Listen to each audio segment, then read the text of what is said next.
of the beauty of a language and culture. A journey into the heart of Telugu, one of the oldest and richest languages in the world.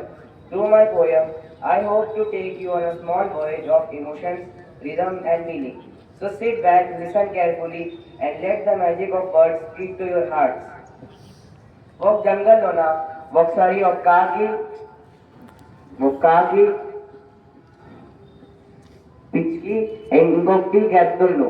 అయితే ఒకసారి ఏంటండి, ఈ జోరు తుఫాన్ వచ్చింది ఆ జంగల్లోన. అయితే కాకిదిల్లు పిచ్చిదిల్లు ఎగిరిపోయింది. దాని గెద్దిల్లు పక్క హౌస్ ఉండు. అయితే గెద్దది ఇల్లు ఎగరలేదు. అయితే కాకి పిచ్చికి వచ్చింది గెద్ద దగ్గర. ఇంకా చెప్పింది, నాశము నది తుఫాన్లోన ఇల్లు ఎగిరిపోయింది.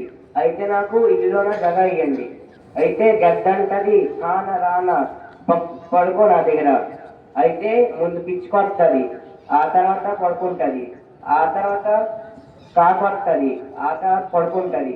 అయితే రాత్రి గేట్ అవుతుంది, పిచ్చికి కొడుకు నొక్కుతుంది. అయితే ఆ పిచ్చికి కొట్టా దగ్గరికి వెళ్ళేసి 2 గుడ్లు అవుతుంది. ఆ తర్వాత ఏటవుతుంది, రాత్రి అప్పుడు గద్ద లెగుస్తుంది మెల్లిగా. ఆ తర్వాత వెళ్ళేసి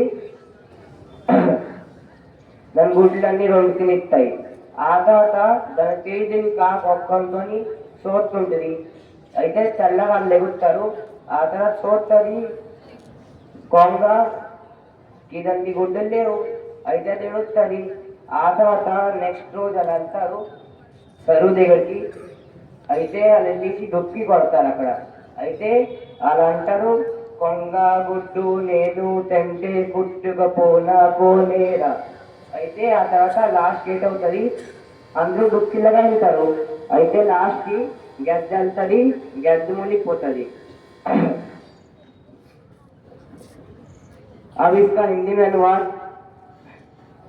एक बार क्या होता है कि एक जंगल में एक कौवा, एक बगुला पक्षी और एक बाज रहता है। तो होता है कि एक बार जोर से तूफान आता है, तो जो कौवे का घर है और जो बगुले का घर है वो उड़ जाता है। अब उसके बाद होता है कि रात में कौवा और बगुला दोनों आते हैं बाज के पास और कहते हैं कि दोस्त मेरा घर उड़ चुका है और मुझे अपने घर में जगह दो रहने के लिए। तो वो बात कहता है कि हाँ आ जाओ, मेरे बगल में सो जाओ तुम दोनों। अब उसके बाद जैसे ही अगली सुबह होती है, तो उसके बाद क्या होता है कि जो बगुला था उसका पेट दर्द होने लगता है। तो वो जाके कोने में 2 अंडे देता है। तो उसके बाद जो बाज था वो जाके उसके दोनों अंडे धीरे से खा लेता है। अब उसको ये नहीं पता था कि जो कौवा था वो एक आंख से उसको धीरे से देख रहा था। अब जब अगले दिन जब शाम को सब लोग सो के उठते हैं, तो बगुला देखता है कि उसके दोनों अंडे गायब होते, तो वो रो रहा होता है कि मेरे अंडे किसने खाए। अब कौवा तो बोल देता है कि हाँ मैंने देखा कि बाज ने खाया था अंडे। तो उसके बाद वो लोग जाते हैं एक समुद्र किनारे, कहते हैं कि समुद्र देवता जिसने भी मेरे अंडे खाए होंगे वो डूब जाएगा। तो पहले बगुला जाता है, वो नहीं डूबता है। उसके बाद कौवा जाता है, वो भी नहीं डूबता है। अब उसके बाद होता है कि लास्ट में जब बाज जाता है वो डूब जाता है उसमें।